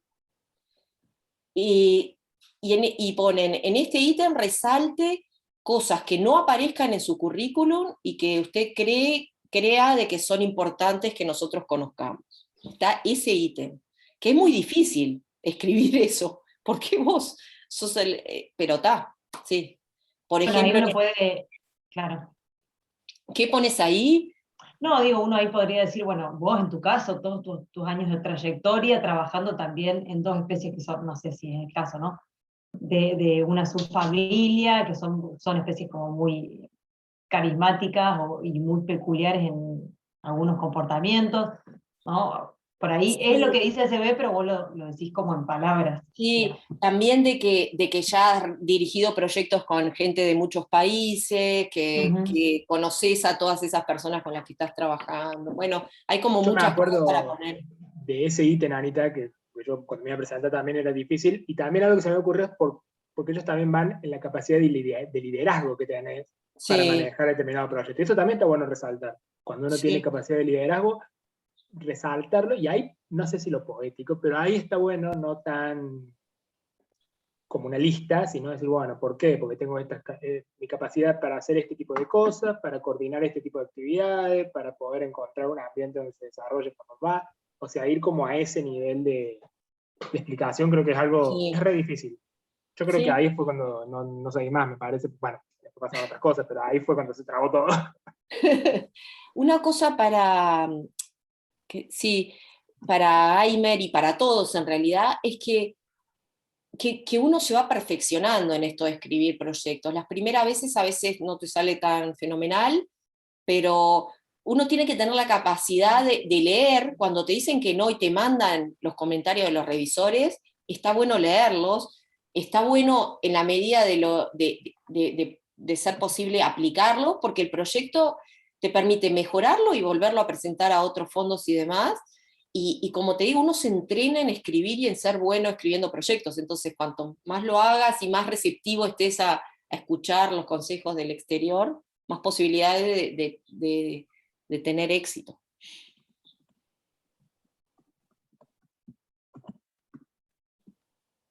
Gracias. Mostrarlo a colegas también, sí, obvio, siempre. Mm. Sí, porque uno a veces no tiene esa visión, ¿no? Uno no cree que está lindo, no sé qué, y a veces, y en relación a lo que contó Fabio ahorita, de su experiencia, tal vez no tener solo la visión de una persona, ¿no? A veces uno no sabe esa persona qué tan idiosincrática es la visión de ella, ¿no? O sea, idealmente sería chévere tener la visión de otras personas para tener una visión como más general, ¿no? Exacto. Y de pronto una sola persona no es suficiente. ¿Alguna otra pregunta? No, Bueno, yo voy a hacer un comentario mientras llega una pregunta, solo en relación a lo que Fedra decía, que eso de echarse flores, uno mismo es difícil, ¿no? Pero yo creo que desde un punto de vista de un revisor, transmite mucha seguridad, ¿no? O sea, si la persona sabe describir los valores que ella tiene, las capacidades y las habilidades, etcétera, de una forma clara, ¿sabe? Transmite una sensación de seguridad, ¿no? De capacidad en última de desarrollar el trabajo. totalmente. Sin duda. Aimer, ¿tienes una pregunta? Sí, solo así práctica para los que ya han sido evaluadores. ¿Hasta qué punto gestionar como las redes sociales, el Twitter, como empezar a mostrar su perfil, da puntos? O sea, y no sé, esa parte me interesa mucho. Y cómo organizar el CV, el currículum vitae para mostrar mi perfil profesional. Si me pueden dar apuntes, estoy súper atento de escucharlos.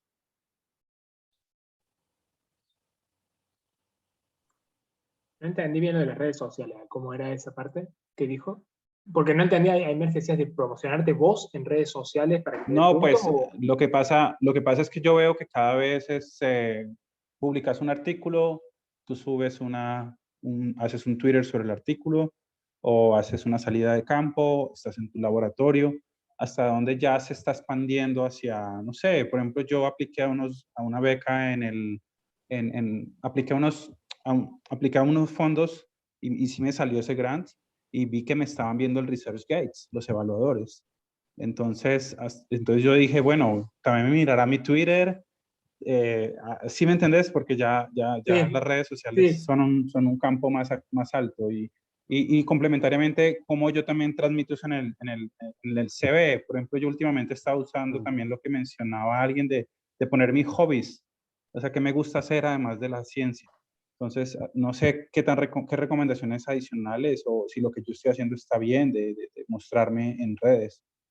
Mira, con respecto a lo de redes, yo no te puedo responder si eso implica, no creo, para los revisores de los proyectos. Lo que sí te puedo decir que eso implica para uno mostrar lo que hace a otros colegas, a otros laboratorios. Nosotros en nuestro laboratorio lo usamos mucho. Trabajo que se publica en Twitter y nos ayuda a mantener conexiones, a que se haga visible. Después tenés mayores visitas en ResearchGate. Toda esa dinámica de las redes es real, existe y es buena. Yo no creo que eso sea algo que los revisores vayan a evaluar. No. Si te lo miran, quizás lo miran, no sé. Eso no. O el ResearchGate posiblemente lo miren, no creo que lo tengan en cuenta. Eso es mi opinión, no sé qué decís vos, Anita. Yo creo, No. perdón Sí, al momento de evaluar, digo, capaz que entraron a tu ResearchGate para bajar algún trabajo y ver el trabajo, o sea, acceder al trabajo, pero al momento de evaluar una postulación, no nos fijamos si es un influencer o si es no sé, un negado con las redes, no importa, nos fijamos si el proyecto es bueno y los antecedentes que tiene. Yo creo que Pero, también, pero que está bueno compartir, por supuesto, en las redes, si te gusta, es tu deseo compartir de tus trabajos y tus proyectos, por supuesto que sí, como decía Franco, pero al momento de evaluar una postulación, eso no va a contar.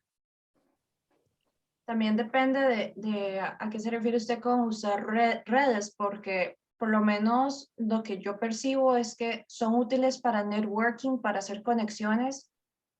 Usted empieza a seguir a gente de otros continentes, de otros países que están haciendo investigación similar a la suya. Mucha gente lo usa, como mencionaba usted, de poner artículos, que estoy en el campo, que estoy haciendo esto. Pero otra cosa es que algunas propuestas, a lo que entiendo, tienen un componente de science outreach y comunicación, donde entonces usted tiene que proponer cómo va a hacer usted llegar eso a público general. Entonces hay gente que sabe usar redes muy bien y proponen usar su perfil de Twitter o crear un perfil de Twitter para promover ese proyecto. Entonces ahí sí va a tener peso su uso como redes como una herramienta para Science Outreach, para divulgación. Claro, como un ítem especial del proyecto en sí, si es Ajá. parte del Pero, proyecto. pero también se puede usar otra forma, digamos, no sé, dar charlas en escuelas, por ejemplo, que es lo que hace Anita, o Claro. estar en programas de radio, de televisión, digo, es una de tantas herramientas para poder comunicar la ciencia, ¿no? Sí, Claro, sí. el podcast, todas esas cosas son de redes. Y Sí. lo que no sé, porque yo no lo uso y dejo que lo digan los otros, con respecto a los hobbies, yo no soy de poner eso en los currículos y todo eso, pero no sé qué dicen los demás. Yo particularmente no lo uso, por eso no te puedo dar una respuesta ahí. ¿Los hobbies relacionados con ciencia o tipo me gusta tirarme al agua y surfear? A ver, Aymer, no sé si, si está por ahí. No, Cosas pues yo lo digo porque lo he visto en perfiles de personas de alto impacto y he visto en su CV que lo utilizan. Sí, por ejemplo, si eres divulgador de ciencias, si eres fotógrafo, y en unas capacitaciones que nos dieron en estudios tropicales, justamente nos estaban ampliando el panorama de lo que comentaban de cómo comunicas. Y entonces eso solo me daba esa curiosidad, hacia dónde nos está moviendo los grants, porque el mundo ya se está digitalizando y no sé, tenía esa curiosidad.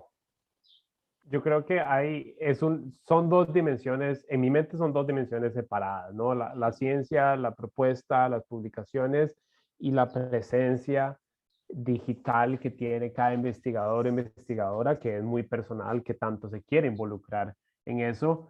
pero o sea, hasta que no se convierta tener una presencia amplia en Twitter un requisito para obtener un grant o un puesto de trabajo, no va a ser algo que sea necesariamente, que sea necesario, perdón.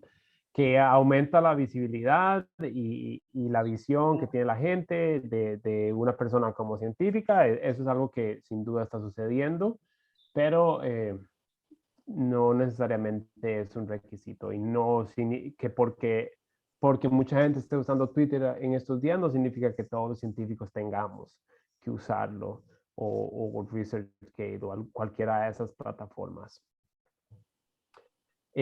Creo que tenemos una pregunta más de Sí. Pau Patiño y podemos ir cerrando porque se acerca la marca de las 2 horas, pero está buenísimo, y si hay más preguntas que nos pueden poner en el chat. Hola, buenas tardes. Hola. Tengo una inquietud. Lo que pasa es que, pues, según lo que he escuchado, igual entré un poquito tardecito. Entonces, mi duda es, bueno, en la carta de intención, en la de recomendación y en la de presentación, que son 3 cartas diferentes hasta donde entendí, ¿qué suma? O sea, ¿qué sí debe ir sin necesidad de entrar, pues, en el cliché o en el romanticismo, como decía ahora Fabi? O sea, ¿qué sí es como muy puntual o es algo que va a servir o que va, no sé, a generar un plus? En la carta, la tuya, la de postulación, la del investigador, o estás hablando de quien nos sale como referencia? De las 3 en general, o sea, en las 3 cartas. ¿Cuál sería la tercera? Porque hay una de uno y Sí, otra. la de intención y la de presentación es la misma. Básicamente ok. tenés a una misma Estaba carta, una confundiendo. carta igual. ¿Qué suma ahí? Ahí como hablábamos hace un ratito, la idea es que tiene que estar los datos de por qué tú sos la persona más idónea para llevar adelante ese proyecto, por qué el proyecto está bueno y es importante, es novedoso, es único, y lo tercero de algo que sea algo verdadero, de qué es lo que hace de que vos estés trabajando, presentando ese proyecto y no otra cosa. Algo de qué fuerza te lleva a presentar y qué entusiasmo tenés hacia esa propuesta y esa presentación. Si tenés esas 3 cosas, vas a lograr una buena carta. ¿Sí? ¿Por qué vos sos la persona más adecuada? Y eso tiene que ver más con tus méritos, con tus antecedentes, por qué el proyecto es novedoso, y algo como más emocional, que te vincula con esa propuesta. Claro, yo creo que ¿Sí? la motivación esa para hacer una buena carta también, a mí me sirve pensar que hay mucha gente que se está presentando para lo mismo que yo. Entonces a mí me motiva a hacer una carta que pueda, que venda, porque cuando uno dice la competencia es alta y efectivamente hay un motor que te mueve, decir, bueno, yo tengo que poder vender mi proyecto de la mejor manera que los otros, no es feo decirlo así, pero como que los otros, para ganar al otro, que no lo venda así tanto, obviamente como dice Anita, que te guste hacer lo que estás haciendo, porque si el proyecto después lo vendes re bien y lo tenés que hacer, es la peor parte de la ecuación, porque cuando te sale algo que no querés y lo tenés que hacer es lo peor. Pero una buena carta diciendo por qué tu proyecto es lo mejor, yo creo que suma un montón.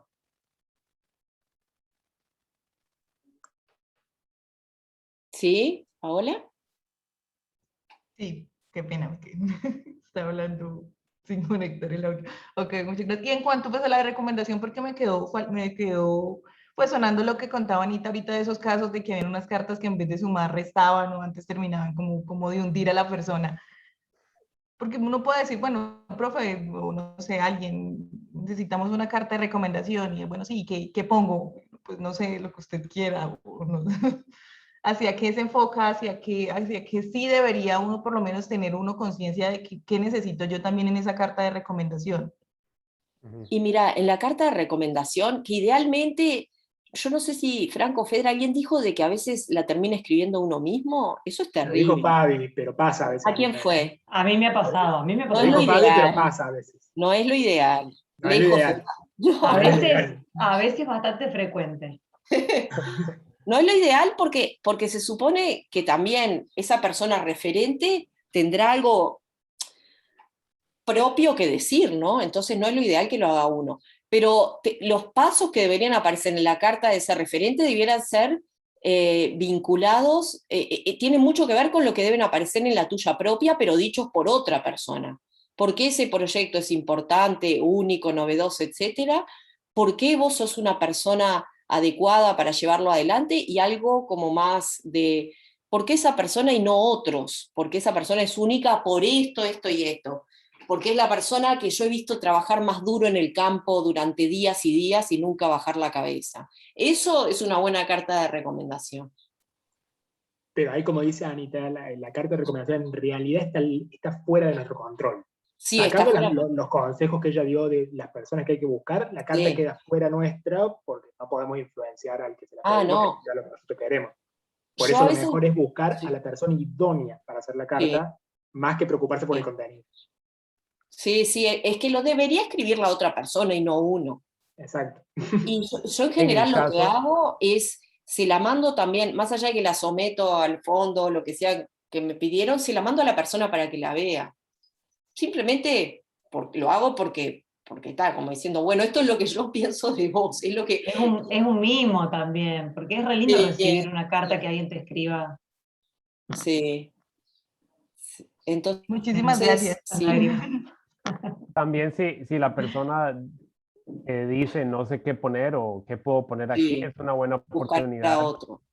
O no necesariamente, también es una oportunidad si es un fondo que la persona honestamente desconoce o es un campo nuevo, siempre existe la posibilidad de decir, bueno, este es el llamado, échele un ojo a qué es el llamado, qué es el éxito, qué es lo que buscan, y usted puede identificar en mi CV las cosas que pueden hacer mi propuesta exitosa.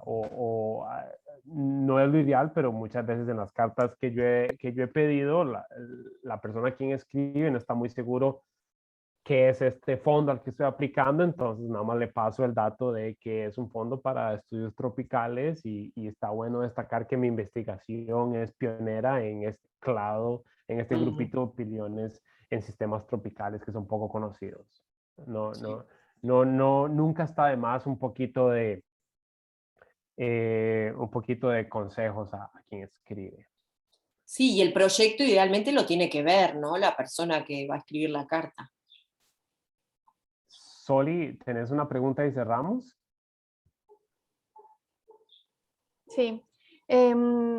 Anita, o sea, digamos, ahorita tocamos varios de esos puntos periféricos, pero al inicio te había dicho que lo más importante en últimas era tener una buena pregunta y que la redacción era súper importante, ¿cierto?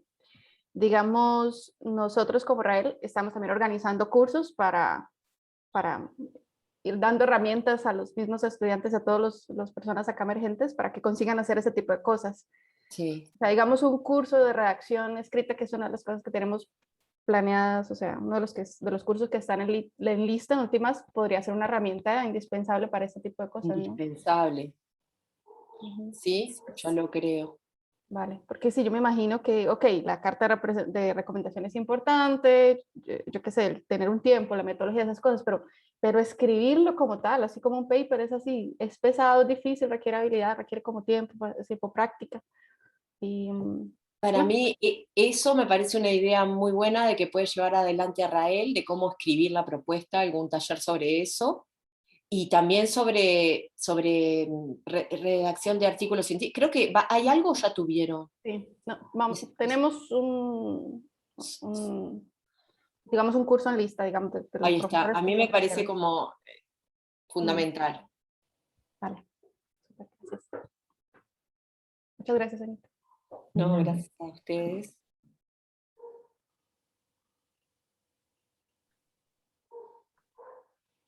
Bien, bueno, entonces con estas últimas respuestas de Anita damos el cierre del taller, ¿les parece? De la mesa redonda. Como dice Lau, si les quedó alguna pregunta por hacer y bueno, se nos acabó el tiempo lamentablemente, pueden escribirnos a red.aragno@gmail.com y dejar ahí sus inquietudes o comentarios o cosas que crean que pueden sumar. Estamos abiertos a recibir todo tipo de comentarios. ¿Sí? Bueno, muchas gracias, Anita, por tu participación. Fue clave realmente. Muchas Excelentes gracias a ustedes. los comentarios, los tips que nos has dado. Y que ojalá se animen y que no tengan miedo de escribirles a esos investigadores súper consolidados y conocidos y eso, porque son gente como nosotros y hay que hacerlo, y a veces te pueden dar una mano leyendo la propuesta antes de someterla o dar una idea que esté buena para incluir en el proyecto, o sea que en eso no teman, ¿ya? Hay que animarse. Para adelante, siempre. Sí. Bueno, muchas gracias. Gracias a No, todos gracias a y todas ustedes. por participar. Hasta la próxima. Dale, Chaucito. chao. ¿No nos tomamos una Cuídense. fotico? ¿No? ¿Una foto? Sí, dale. ¿Querés tomar la voz, Soli? Ok, pero si quieren abrir los que están ahí todavía, abran las cámaras. Ajá. No nos dimos cuenta de hacerlo antes. Sí, siempre me acuerdo al final. Bueno, listo, miren la cámara, sonrían. 1, 2, 3. Voy a tomar otro por si acaso. Eso, Karina. Otra vez la cara, Karina. Ya, bueno, listo. Gracias. Bueno, muchas Bueno, gracias. cuídense mucho. Chao. Vale, que Adiós. estén bien. Luego, Chao, buenas chao. tardes. Chau, chau. Chao, Chao. saludos.